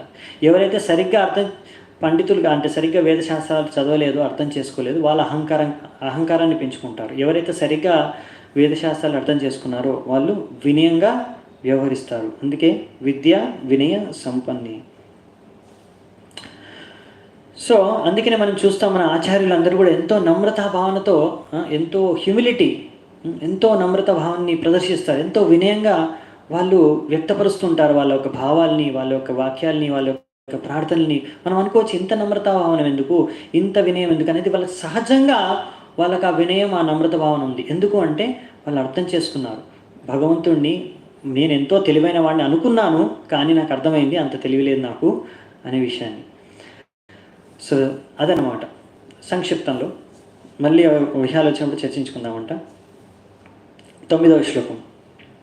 యస్మాన్న సంపదో రాజ్యం ధారా ప్రాణాకులం ప్రజా ఆసన్ సంపత్త విజయో లోకాశ్చాయద్ అనుగ్రహాత్. సో ఈయన అంటే భగవంతుడి యొక్క అనుగ్రహం వలనే, లోకాశ్చయద్ అనుగ్రహాత్, భగవంతుడి అనుగ్రహం వలనే మనకి ఎంతో సంపద, రాజ్యం, కులం, ప్రజలు అందరి మన మాట వింటున్నారు. ఏ రకమైన వైరత్వం లేదు. అందరు రాజులు అందరూ ఉపరాజులు, మంత్రులు ప్రతి ఒక్కరు నా మాట వింటున్నారు. ప్రజలందరూ సంతోషంగా ఉన్నారు. అన్ని సుఖ సంపదలు, రాజ్యం అంతా మనకు లభించింది. తర్వాత మనం ఆ యొక్క స్వర్గలోకాల్లో కూడా నివసించే అవకాశం మనకు భగవంతుడి యొక్క కృప ద్వారానే దొరుకుతుంది. కనుక ఇక్కడ గుర్తు చేసుకుంటున్నాడు, ఇది ఒక సరైన భక్తుడు, సరైన రాజు అంటే ఎంత మనం సంపాదించినా. ఇప్పుడు చూసారా, యుధిష్ఠిర మహారాజు మొత్తం ప్రపంచానికే సామ్రాట్ చక్రవర్తి, కానీ ఆయన యొక్క చేతన చూడండి. నాకు అంటే యుధిష్ఠిర మహారాజు కూడా ఎంతో కష్టపడ్డాడండి. యుధిష్ఠిర మహారాజు కానీ పాండవులందరూ కూడా ఎంతో కష్టపడి యుద్ధం చేసి ప్రాణాలు తెగించే వాళ్ళు వాళ్ళ యొక్క రాజ్యాన్ని సంపాదించుకున్నారు. కానీ వాళ్ళు ఏమంటున్నారు ఇప్పుడు, ఇదంతా భగవంతుడి కృప వల్లనే మాకు దక్కింది, లేకపోతే. కానీ వీళ్ళ యొక్క జీవితాల్లో మీరు చూడవచ్చు, భగవంతుడు కూడా వాళ్ళకి ఎంతో కృపను ప్రసాదించాడు. స్వయంగా భగవంతుడు ఉన్నాడు కాబట్టి మనం అర్థం చేసుకోగలం ఈజీగా వాళ్ళ జీవితాలు. కానీ వాళ్ళు కూడా వాళ్ళ జీవితాల్లో ఎంతో శ్రమ అనేది చేశారు, ఎంతో పరిశ్రమించారు. అందుకే మనం అర్థం చేసుకునేది ఏంటంటే 2 విషయాలు. మనం ఏ సక్సెస్, ఏ విజయాన్ని మనం చూసినా కానీ, ఏది సంపాదించినా కానీ మన జీవితంలో మనకి ఏది దక్కినా కానీ అందులో 2 కారణాలు ముఖ్యంగా. ఒకటి ఏంటంటే మన పరిశ్రమ, ఇంకోటి భగవంతుడి అనుగ్రహం. 2 ఉంటాయి అన్నమాట. సో ఆ విషయాన్ని మనం అర్థం చేసుకోవాలి. ఇక్కడ యుధిష్ఠిర మహారాజు అర్థం చేసుకున్నది ఏంటంటే, నేను పరిశ్రమించాను కానీ భగవంతుడి యొక్క అనుగ్రహం లేనిదే నాకు ఇవన్నీ సాధ్యం కాదు, నేను సంపాదించుకునేవన్నీ. కనుక ఆ భగవంతుడి అనుగ్రహం ఉంది కనుక ఆ యొక్క కృతజ్ఞతను ఇక్కడ యుధిష్ఠిర మహారాజు ఈ శ్లోకంలో వ్యక్తం చేసుకుంటున్నాడు. అందుకే మనము ఈ యొక్క శ్లోకం ద్వారా, యుధిష్ఠిర మహారాజు యొక్క ఈ శ్లోకం ద్వారా, ఈ చేతన ప్రార్థన ద్వారా మనం అర్థం చేసుకున్నది అంటే ఏమిటి అంటే, మనము కూడా ఎప్పుడైనా ఏం విజయం సాధించినా మనకి ఇప్పుడు ఎన్నో మన జీవితంలో కూడా ఎన్నో సుఖశాంతులు కానీ, ఎన్నో రకాల సంపద కానీ, ఎంతో రకమైన వస్తువులు కానీ మనకు దక్కుతున్నాయి. సో మనం పరిశ్రమించాం వాటికి, అందుకే మనకు దక్కాయి ఈరోజు. కానీ దానికి ఇంకో ముఖ్య కారణం కూడా ఏంటంటే భగవంతుడు అనుగ్రహం. అందుకే మనం ఎంత సంపాదించినా కానీ, ఎంత గొప్పవాళ్ళైనా సరే, ఎప్పుడైనా సరే మనము భగవంతుడి యొక్క అనుగ్రహాన్ని మర్చిపోకూడదు. యుధిష్ఠిర మహారాజు లాగా నేర్చుకోవాలి మనం యుధిష్ఠిర మహారాజు నుంచి. ఎప్పుడైతే మన అనుగ్రహాన్ని, భగవంతుడి యొక్క అనుగ్రహాన్ని మర్చిపోయి కృతజ్ఞతా భావాన్ని మనం అలవర్చుకోలేమో, అప్పుడు అహంకారం పెరిగిపోతుంది. దాని తర్వాత అది ఎన్నో రకాలైన విపరీత పరిణామాలకి దారితీస్తుంది. సో అందుకనే మనం చాలా ముఖ్యమంట. అందుకే ప్రభుపాదాలు రాస్తున్నారు. కానీ కొంతమంది ఉన్నారు వ్యక్తులు, స్వామీజీలు, సాధువులుగా వేషాలు వేసుకొని వాళ్ళు సన్యాసులుగా కూడా, పెద్ద పెద్ద సన్యాసులుగా చాలామంది మనుషులు, సామాన్య ప్రజలు వాళ్ళను ఆరాధిస్తూ ఉంటారు. మీరు మహా సన్యాసి అని. అలాంటి ఒక మహా సన్యాసి అంట చికాగోలోకి వెళ్ళాడంట. చికాగోకి వెళ్ళి అక్కడ ఒక స్పీచ్లు ఇచ్చాడంట. చికాగోకి వెళ్ళి స్పీచ్లు అంటే అక్కడ ప్రసంగాలు ఇచ్చాడు. ఆ ప్రసంగాలు ఏం చెప్పాడంటే, ఈ భగవంతుడు అనుగ్రహం అంటే ఏమీ లేదు, మనం ఎంత శ్రమించి ఏది సంపాదించుకుంటామో అదే, భగవంతుడు అనుగ్రహం అంటూ ఏమీ లేదు అనేసి ప్రసంగాలు ఇచ్చారు. దానికి ఆయన ఎంతో ప్రఖ్యాతి చెందాడంట మన భారతదేశంలో కూడా. ఈరోజు కూడా మన క్లాసు వింటున్న ఎంతోమంది కూడా వారిని ఆరాధిస్తూ, నేను చూశాను స్టేటస్లో కూడా వారి మెసేజ్లను, ఫోటోలను షేర్ చేస్తూ ఉంటారు. అందుకే మీకు చెప్తున్నాను, ఎవరైతే తెలివైన వాళ్ళు అర్థం చేసుకొని ఉంటారు ఎవరి గురించి మాట్లాడుతున్నారు ఇక్కడ ప్రభుపాదుల వారు. చికాగోకి వెళ్ళి సన్యాసి, భారతదేశం నుంచి ఇలా భగవంతుడి అనుగ్రహం లేకుండా మనము మన యొక్క పరిశ్రమ ద్వారా ఎన్నో విషయాలు సాధించుకోవచ్చు అనే ప్రసంగాలు చేసిన వ్యక్తి. అలాంటి వ్యక్తుల్ని మనం అనుసరించకూడదు అని ఇక్కడ ప్రభుపాదుల వారు స్వయంగా పాతాత్పర్యంలో రాశారు. సో మనం ఇది మన జీవితంలో నేర్చుకొని అలవర్చుకోవాలి. సో నేను పేరు చెప్పను, నాకు తెలుసు, కొంతమందికి తెలుసు అనుకుంటా ఆ పేరు. సో ఎవరు ఆ వ్యక్తి? చాలా ప్రసిద్ధ వ్యక్తి. సో మనము ముందుకెళ్దామంట. ఒక్క ఉదాహరణ ప్రభుపాదుల వారు ఇచ్చారు, చాలా మంచి ఉదాహరణ ఇచ్చారు. ఒకవేళ ఎవరైనా అన్నారనుకోండి, పరిశ్రమ ద్వారానే మనము విజయం సాధించవచ్చు, భగవంతుడు అనుగ్రహం అవసరం లేదు, అలాంటప్పుడు ప్రభుపాదుల వారు అంటారు, అలాగైతే ఏ డాక్టర్ అయినా సరే ప్రతి ఒక్క పేషెంట్ని ఆయనకున్న రోగాన్ని నయం చేయాలి, ఏ పేషెంట్ చావకూడదు. ఎందుకంటే మరి హాస్పిటల్ అన్ని హాస్పిటళ్ళు ఉన్నా కానీ ఎందుకు అక్కడ పేషెంట్ రోజు చనిపోతున్నారు? హాస్పిటల్కి వెళ్తే పేషెంట్ చనిపోతారండి. చాలామంది ఎంతమంది చనిపోతున్నారు, చాలామంది హాస్పిటల్లోనే చనిపోతున్నారు, అవునా? ఒకవేళ డాక్టరే దేవుడు అయితే, లేకపోతే డాక్టర్కే అంత సామర్థ్యం ఉంటే, అంత పరిశ్రమ వలన ఆయన ఒక సామర్థ్యం వలన ఒక వ్యక్తిని రక్షించవచ్చు అయితే, మరి ఎందుకు చనిపోతున్నారు ప్రజలు? ప్రభుపాదుల వారు అంటారు, కొన్ని సందర్భాల్లో డాక్టర్ దగ్గరికి వెళ్లకుండా కూడా కొంతమంది ఎంతో రకమైన భయంకరమైన వ్యాధుల నుంచి డాక్టర్ చెప్పేశాడు వీడు చనిపోతాడు ఇంకా 1-2 నెలల్లో. అలాంటి వాళ్ళు కూడా డాక్టర్ సహాయం లేకుండా, మందుల సహాయం లేకుండా కూడా భగవంతుడి కృప వలన వాళ్ళు నయమైపోయారు, బతికి జీవిస్తున్నారు. కొంతమంది డాక్టర్లు ఎంత ప్రయత్నించా కానీ వాళ్ళు చెప్పేస్తారు అప్పుడప్పుడు, మీరేం కంగారు పడకండి అంతా సరిపోతుంది, కానీ చనిపోతారు పేషెంట్ ఆపరేషన్ తర్వాత. చాలాసార్లు కొంతమంది కరోనా సమయంలో కొంతమంది వాట్సాప్లో వెక్కిరింతలుగా కూడా ప్రచారం చేస్తున్నారు, చూడండి ఇప్పుడు మీ దేవుడు ఏం చేస్తున్నాడు, ఎంతమంది చనిపోతున్నారు, అందరూ డాక్టర్లే రక్షిస్తున్నారు, డాక్టర్లే దేవుళ్ళు, ఈ దేవుడు లేడు, అసలు ఇది అనవసరం, ఈ దేవతల్ని పూజించడం, దేవుణ్ణి పూజించడం అనవసరం అని కూడా ప్రచారం చేస్తున్నారు కొంతమంది వాట్సాప్లో.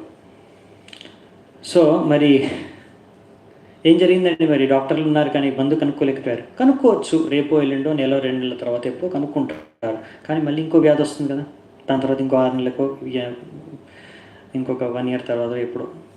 ఎందుకంటే జన్మమృత్యు జర అనే వ్యాధి అనేది ప్రకృతి నియమం. ఈ ప్రకృతిలో మనం ఈ భౌతిక ప్రపంచంలో ఉన్నప్పటి వరకు అవి ఉంటాయి, కానీ వాటిని తగ్గించుకునే మార్గం ఒకటి ఉంది. అదేంటంటే మనం ఎప్పుడైతే భాగవత్ ధర్మాన్ని పాటిస్తామో అప్పుడు ప్రకృతి మనకు సహకరిస్తుంది. ఎందుకంటే ప్రకృతి కూడా భగవంతుడి యొక్క అధీనంలో, అధ్యక్షతలోనే నడుస్తుంది. అదనమాట మనం చదువుకోవాల్సిన, అర్థం చేసుకోవాల్సిన విజ్ఞానం.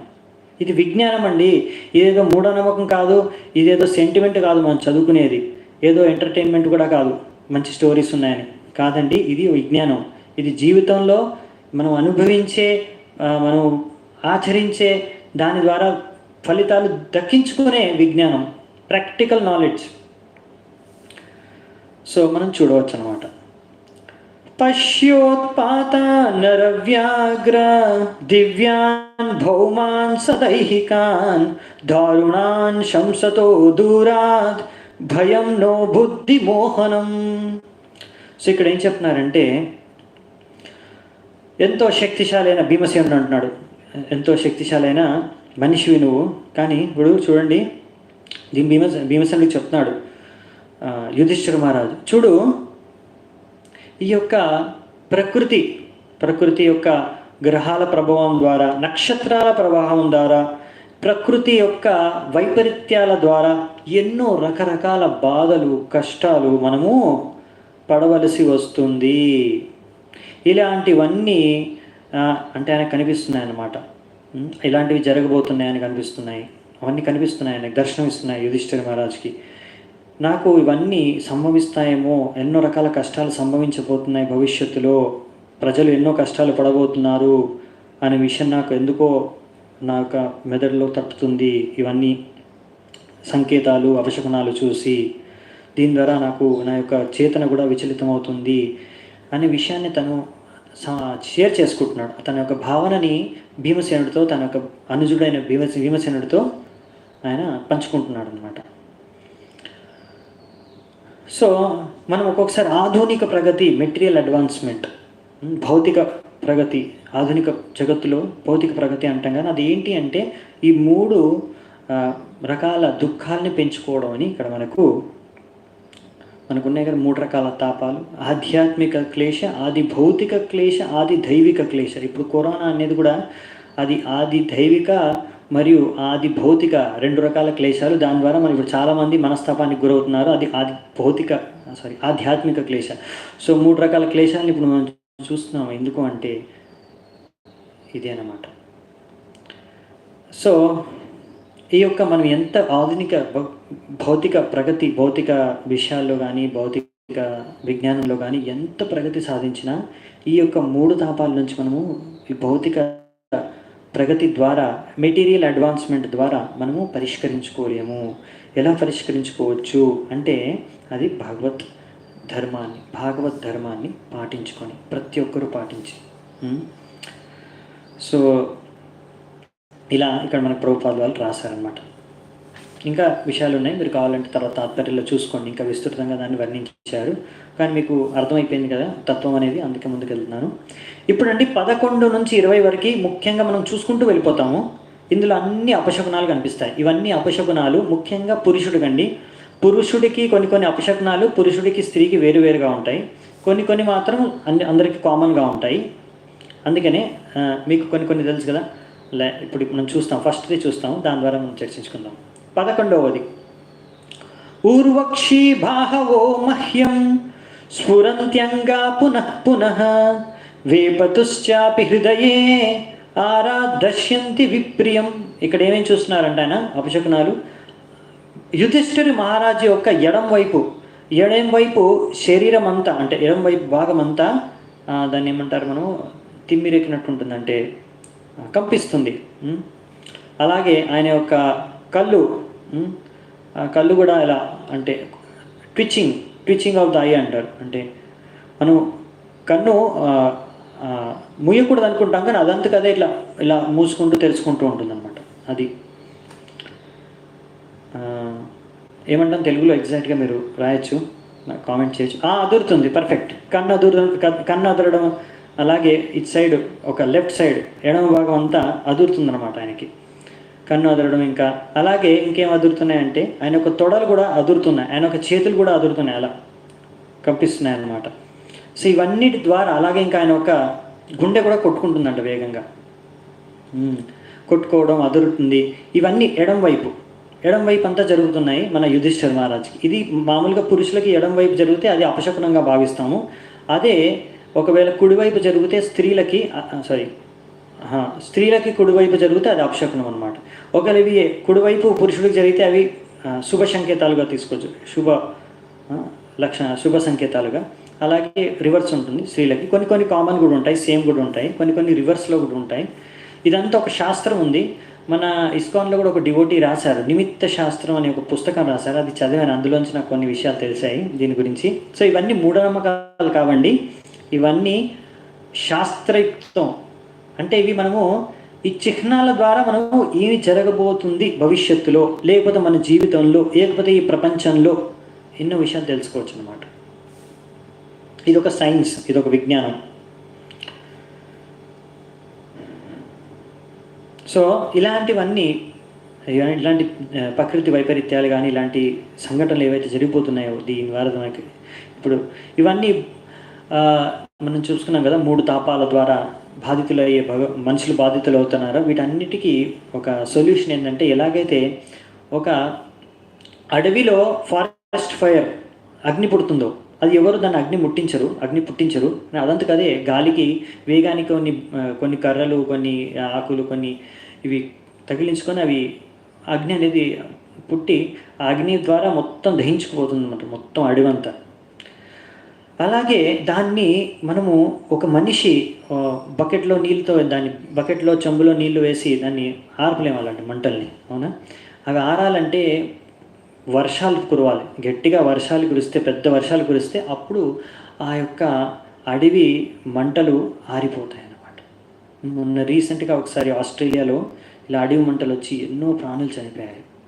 దాన్ని ఎంతోమంది దాన్ని ఆపలేకపోయారు, ఎందుకంటే అది మనుషుల యొక్క సామర్థ్యం బయట. అలా కానీ భగవంతుడి యొక్క కృప వల్ల ఎప్పుడే, అలాగే భగవంతుడి కృప అనేది ఆ వర్షం లాంటిది. ఆ భగవంతుడి కృప వలన ఇవన్నీ ఆర్పేయచ్చు. ఇలాంటి మన మంటలు ఏవైతే ఇలాంటి మనం దహించుకుంటూ తినేస్తున్నాయి 3 తాపాల ద్వారా. సో ఈ విషయాలు ఇక్కడ మనకి ఉదాహరణ ద్వారా ప్రభుపాద ద్వారా చెప్తున్నారనమాట. ఇప్పుడు మనం చూద్దాం చిహ్నాలు. సో ఫాస్ట్గా వెళ్ళిపోతాం 12వ శ్లోకం నుంచి. నాకు తెలిసి ఇక్కడ ఏమి ఇంకా మనకి తాత్పర్యాలు కూడా లేవు, ప్రభుపాద వాళ్ళు వీటికి ఏం తాత్పర్యాలు రాలేదు, ఎందుకంటే ఇవన్నీ చిహ్నాలు. సో ఆ చిహ్నాలు అర్థం చేసుకుంటూ 20 వరకు వెళ్ళిపోదామంట. 12వ శ్లోకం. శివైషోధ్యంతమాదిత్యం అభిరౌత్యనలానన మామంగసారమేయోయం అభిరేభ్యత్యభిరువాత్.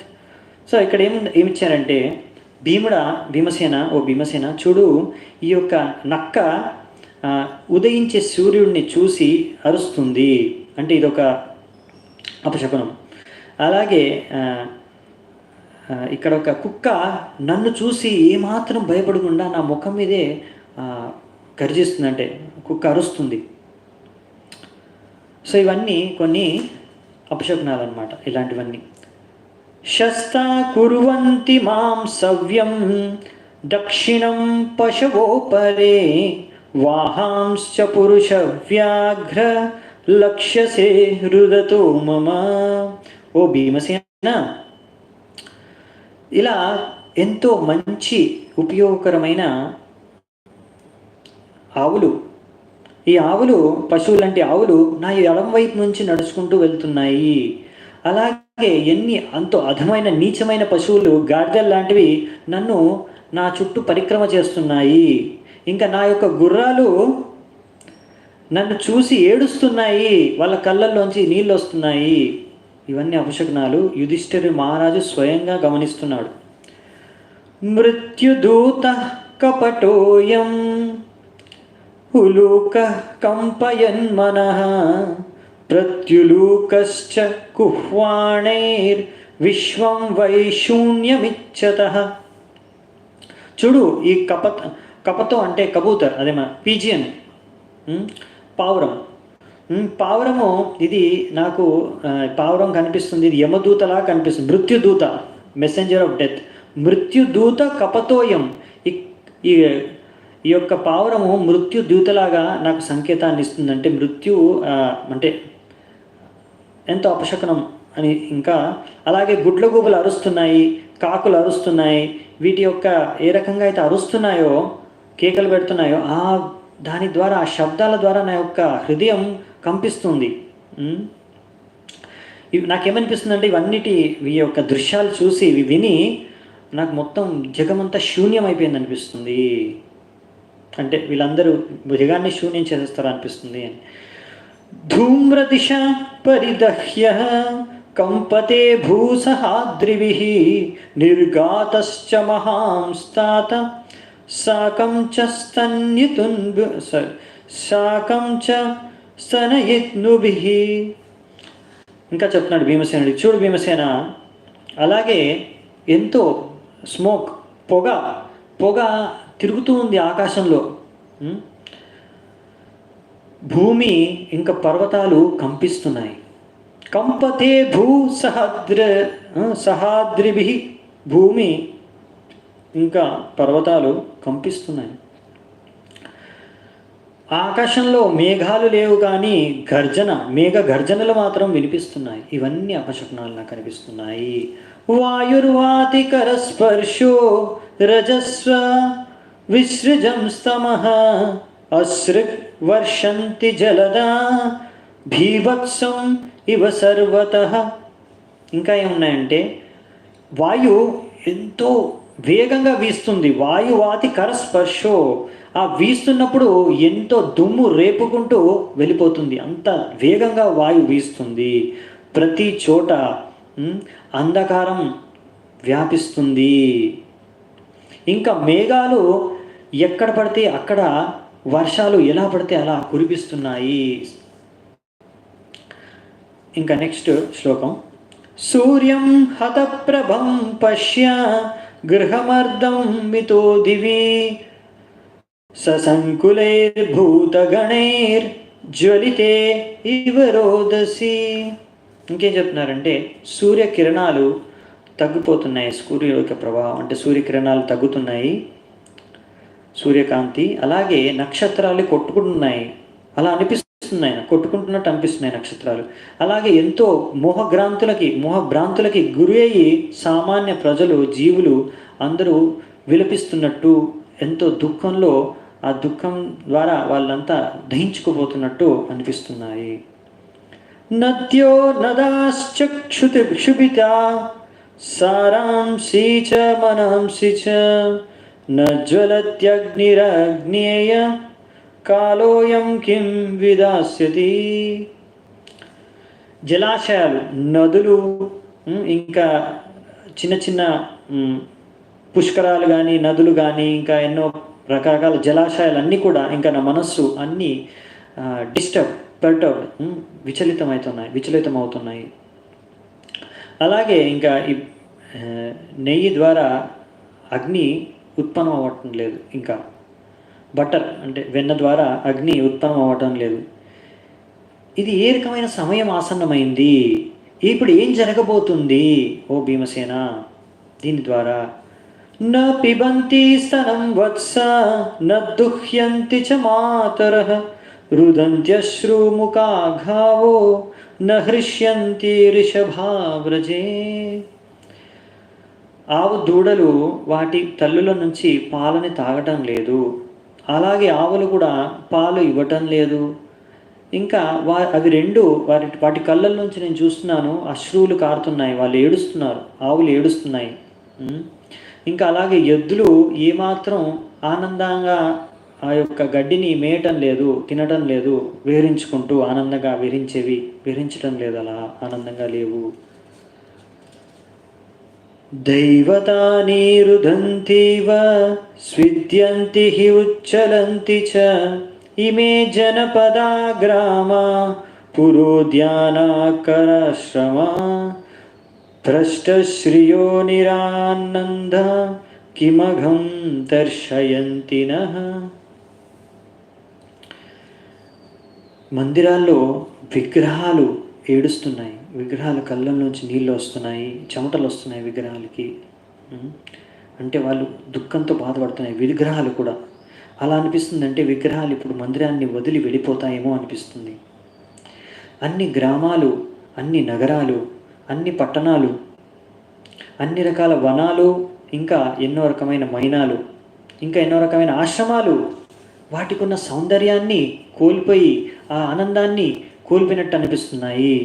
ఇలాంటి ఏ రకమైన దుర్ఘటన ఇప్పుడు జరగబోతుంది ఓ భీమసేన? మనం రావబోతుంది మన జీవితంలోకి, ఇంకా ప్రపంచంలోకి. అలాంటి ఏం జరగబోతుంది ఇప్పుడు? అలాంటిది ఇప్పుడు తన యొక్క అభిప్రాయాన్ని వ్యక్తం చేస్తున్నారు అన్నమాట మెల్లగా యుధిష్ఠిర మహారాజు. ఇవన్నీ సంకేతాలు చూసి తన అభిప్రాయాన్ని వ్యక్తం చేస్తాడు. ఆ వ్యక్తం చేసే సమయంలోనే అక్కడ అర్జునుడు చేరుకుంటాడు, తిరిగి వస్తాడు. అక్కడ మన ఈరోజు చర్చ ముగుస్తుంది. సో లాస్ట్ 4 శ్లోకాలు చూసుకొని ముగిద్దామంటే ఈరోజు చర్చని. మన్య ఏతేర్మహోత్పాతేర్నూనం భగవత పదై అనన్య పురుష శ్రీభిర్ హీనా బూర్హత సౌభగా. నాకు అనిపిస్తుంది ఏంటంటే ఇవన్నీ ప్రకృతిలో, భూమిలో చూసే ఈ అన్ని రకాలైన అపశకునాల ద్వారా ఎంతో పెద్ద నష్టమే జరగబోతుంది మన ప్రపంచానికి. నాకేమనిపిస్తుందంటే ఈ ప్రపంచము ఇప్పటివరకు ఎంతో సౌభాగ్యాన్ని భూమి అనుభవించింది. ఎందుకు అంటే భగవంతుడు తన పాదపద్మాలని భూమి మీద ఉంచాడు. ఆ పాదపద్మాల యొక్క చిహ్నాల ద్వారా మనకు అర్థమైపోయేది ఇది యొక్క సౌభాగ్యం అంటే మొత్తం భూమి అంతా ఎంతో సమృద్ధిగా సుఖంగా ఉంటుందని. నాకేమనిపిస్తుందంటే ఇంకా చిహ్నాలు మనం చూడబోమేమో అని. అంటే ఇప్పుడు భగవంతుడు భగవద్ధామానికి వెళ్ళిపోతాడేమో అని. ఇది చింతయతస్తస్య దృష్టారిష్టేన చేతస రాజ్ఞ ప్రత్యాగమద్బ్రహ్మన్ యదుపూర్యా కపిధ్వజః. ఓ బ్రాహ్మణ, ఇప్పుడు సూత గోస్వామి చెప్తున్నాడు, ఓ బ్రాహ్మణ శౌనక, ఇలా మహారాజు యుధిష్ఠిరుడు ఇలా అన్ని అపశకునాల్ని చూసుకుంటూ, అలాగే ఈ కాలాన్ని, పృథ్వీని, ఇవన్నిటి గురించి ఆలోచిస్తూ ఉన్నప్పుడు ఏం జరగబోతుందో అని అర్జునుడు ద్వారక నుంచి తిరిగి వచ్చాడు. ఇప్పుడు అర్జునుడు వచ్చేసాడండి. 23వ శ్లోకం. తం పాదయోర్నిపతితం అయతా పూర్వమాతురం అధోవదనమభిదున్ సృజంతం నయనాబ్జయో. ఆయన వచ్చాడు, ఆయన యుధిష్ఠిర మహారాజు యొక్క పాదపద్మాలకి నమస్కారం చేశాడు.